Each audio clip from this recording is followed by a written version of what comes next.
मेरे साथ इस वक्त कामरान कुरैशी के वकील खुर्रम अब्बास अवान साहब मौजूद हैं। हम इनसे जानेंगे कि आज कामरान कुरैशी को अदालत में पेश किया गया था। कामरान कुरैशी ने न सिर्फ पुलिस के ऊपर इल्जाम आयद किए हैं बल्कि तशद्दुद और दीगर जो इल्जाम भी अदालत के अंदर आयद किए गए हैं। इनके क्या तहफ़्फ़ुज़ात हैं और अदालत में क्या कुछ हुआ है, सारा कुछ आपके सामने इस वीडियो में रखते हैं। अच्छा, सबसे पहले तो बताइएगा कि आज जो है वो 2 मुकदमात में पेश किया गया कामरान कुरैशी साहब को। उसमें 2 रोज़ का जिस्मानी रिमांड मंजूर हुआ है। कामरान कुरैशी साहब से आपकी मुलाकात भी हुई, क्या मामला है कि गिरफ्तारी की वजह क्या बनी? देखें, ये तो नविश्ता दीवार है, सबको पता है अच्छी तरीके से कि ये कामरान कुरैशी अपने बेटे के केस को डिफेंड कर रहे थे, लेकिन इनका थोड़ा स्टाइल हार्श था। ये था जो कि पुलिस को चुभ रहा था, जो उन्होंने पर्सनल इम्यूनिटी की बुनियाद पे इनके ऊपर ये एक फोर्ज फैब्रिकेटेड एफआईआर के अंदर इनको इस केस में फिट कर दिया। तो आज जो मुलाकात हुई वो क्या कहते हैं आपको? मतलब जैसे पुलिस का ये कहना है कि जी घर के बाहर से गिरफ्तार किया था और उसके बाद फिर इंफियाइस बरामद हुई, असला बरामद हुआ, मजीद इन्वेस्टिगेशन करनी है। देखें, ऐसा कुछ भी नहीं है। ये 18 तारीख को जब अरहमान की यहाँ से पेशी खत्म हुई थी, ये घर गए थे। घर पे जाते ही इनको जो है ना अरेस्ट कर लिया गया था और इन्होंने 15 पे कॉल भी की। इन्होंने अदालत में ये अपना बयान रिकॉर्ड करवाया। 15 पे कॉल की, 15 वालों ने आए, देखा, किया। वो इसकी स्पेशल कोई सिस्टम लगे पड़े हैं। कई दफ़ा इन्होंने मुझे कंप्लेन की है, इनके फ़ोन हैक हो जाते हैं, इनके मोबाइल व्हाट्सअप हैक हो जाते हैं, सब चीज़ें हैक हो जाती हैं। उसके बाद जाहिर है जब ये चीज़ें 15 का डेटा आएगा या सीडीआर लाया जाएगा तो पता चल जाएगा सच क्या है झूठ क्या है। पुलिस तो हज़ारों दफ़ा इनके घर जा चुकी है, आगे पीछे भी सर्च हो चुका है। 36 किस्म की एजेंसियाँ इनके घर पे जा चुकी हैं। पहले इनको कुछ नहीं मिला एकदम से, फिर कहते हैं अब ये रोड पे खड़ा था। चलो भाई, रोड पे खड़ा था तो किसी ने तो देखा होगा ये पीता है या कर रहा है। आइस ऐसे एक थोड़ी, उसके लिए कोई ना कोई इंस्ट्रूमेंट चाहिए होता होगा जिससे वो बनाते होंगे, डालते होंगे सिगरेट के अंदर, या मुझे तो नहीं पता कैसे पीते हैं या कैसे यूज़ करते हैं, लेकिन ऑब्वियसली कुछ ना कुछ तो उसका होगा ना साथ में, जो चीज़ें उसको ये लवाजमात चाहिए होते होंगे। वो किधर है? खाली किस तरह कर रहा था, बेच रहा था, पी रहा था, क्या था? ये तो डॉक्यूमेंट्स आएंगे हाथ में तो पता चलेगा कि क्या है कहानी। बहरहाल ये है फैब्रिकेटेड और फोर्ज केस। अच्छा, उन्होंने कामरान कुरैशी साहब ने पुलिस के ऊपर इल्जाम भी आयद किए कि जिसमें कि नाजुक अज़ा पर उनको तशद्दुद किया गया, जिस पर जज साहब ने जो है उनको चैम्बर में अपने स्टाफ को भेजा के अंदर जाके इनका, क्योंकि कपड़े उतार के उन्होंने दिखाना था तो चैम्बर में वो मुआयना भी किया गया। लेकिन हमने पुलिस से पूछा कि जो चैम्बर के अंदर जाके उन्होंने देखा क्या तशद्दुद के निशानात थे, तो पुलिस एहलकार का कहना है कि तशद्दुद के निशानात जज के स्टाफ को नहीं मिले। तो क्या था फिर? देखिए, बात ये है, ये इनका रोज का काम है। एक बंदा रोज चीटिंग करता है ना तो उसको पकड़ना बहुत मुश्किल होता है, क्योंकि एक्सपर्ट हो चुका रहता है। इसी तरह ये हमारी पुलिस का एक, सब लोग ऐसे नहीं है लेकिन जो एक्सपर्ट हैं वो इस तरह की मार मारते हैं कि पता ही नहीं चलता। अब जैसे चीरा दे दें तो उसका मेडिकल में क्या आएगा? अब कोई बर्फ की कोई चीज से मार दें तो उसका कहाँ से निशान आएगा? तो बर्फ की चीज कोई अंदर कर दें या कुछ कर दें तो आपको पता है ना, वो तो मेल्ट हो जाएगी ना, उसका ट्रेस मार्क्स आएंगे ना कुछ आएंगे। बहुत सारी चीजें हैं, बहुत सारी एक्सपर्ट होते हैं। जिस तरह वो मुकाबलों के केस होते हैं, तौलिए रख के मारते हैं गोलियां तो उसके ऊपर जो है ना वो ब्लैकनिंग नहीं आती, लेकिन गोली करीब से लगी होती है।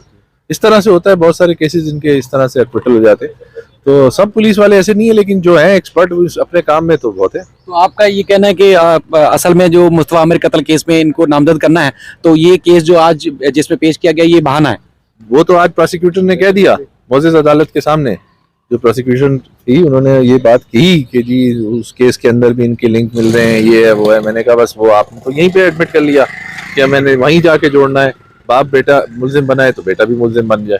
बस ये सर, ये ज़रा सा ज्यादती है, नाइंसाफ़ी है, क्योंकि हमारा जो है कॉन्स्टिट्यूशन में प्रोटेक्शन हासिल है, विटनेस को भी, प्रोसिक्यूशन को भी, सबको प्रोटेक्शन हासिल है। और हमारा article 10A right to fair trial वो सबके लिए बराबर है।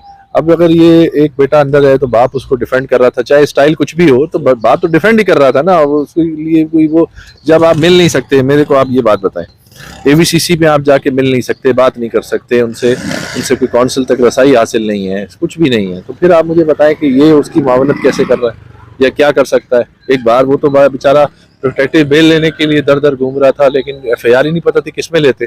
एप्रीहेंशन पे तो आपको पता है बेल होती नहीं है, FIR पता हो पोसेसिव। अब वो वही बात थी, हम कोर्ट में जब आए 18 तारीख को, तो 18 तारीख को कोई FIR रिकॉर्ड पे नहीं थी। जज साहब ने पूछा कि भाई आपने किसी ने FIR कटाई है? ये वो बोला नहीं, किसी में इसमें नाम है नहीं। अच्छा, ये भी सिविल सुकून में हो गए कि मेरे पे तो कोई FIR नहीं है, तो मैं कहाँ जाके बेल लूंगा? जाहिर है हाई कोर्ट भी जाते तो वो बोलते भाई एप्रीहेंशन कौन सी FIR में एप्रीहेंशन है आपकी? तो वो चीज़ तो आई नहीं सामने।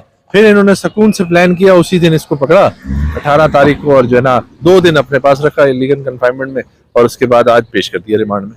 चलें, आपका शुक्रिया। कामरान कुरैशी का अदालत ने 2 रोज़ा जिस्मानी रिमांड मंजूर किया है, मेडिकल कराने का हुक्म दिया है और FIR की कॉपी उनके वकील खुर्रम अब्बास को फराहम करने का हुक्म दिया है। आज कामरान कुरैशी की तरफ से भी अदालत में ये कहा गया कि उनको 18 तारीख को पुलिस ने गिरफ्तार किया था, और उसके बाद इनकी जो गिरफ्तारी जाहिर की गई वो 20 जो है मार्च को गिरफ्तारी जाहिर की गई है। और उसके बाद फिर उन्होंने अदालत के अंदर ये भी बताया कि उनके ऊपर तशद्दुद किया गया, मारपीट की गई। और उसके बाद जब जज साहब ने पूछा कि कहाँ तशद्दुद हुआ, तो उन्होंने कहा जी जिस्म के नाजुक अज़ा पर जो है तशद्दुद के निशानात मौजूद है, मैं दिखा सकता हूँ। तो फिर जज साहब चैम्बर में पुलिस और अपने स्टाफ अदालती अमले को कहा कि जाके देखें, तो उनके कपड़े उतार के चेक किया गया कि हाँ वाकई इनके जिसमें तशद्दुद के निशानात हैं या नहीं है। तो पुलिस के जो एहलकार अंदर मौजूद थे उन्होंने बाहर आके हमें बताया कि जिस पर तशद्दुद के वाज़ेह निशानात नहीं थे, लेकिन उसके बावजूद अदालत ने उनका मेडिकल कराने का हुक्म दिया है। फिल वक्त 2 मुकदमात में कामरान कुरैशी का जिस्मानी रिमांड मंजूर किया गया है, और प्रोसिक्यूशन का कहना है कि कामरान कुरैशी ने न सिर्फ जजेस को बल्कि प्रोसिक्यूशन को, पुलिस को, मीडिया को और दीगर को जो है संगीन नताइज की धमकियां दी।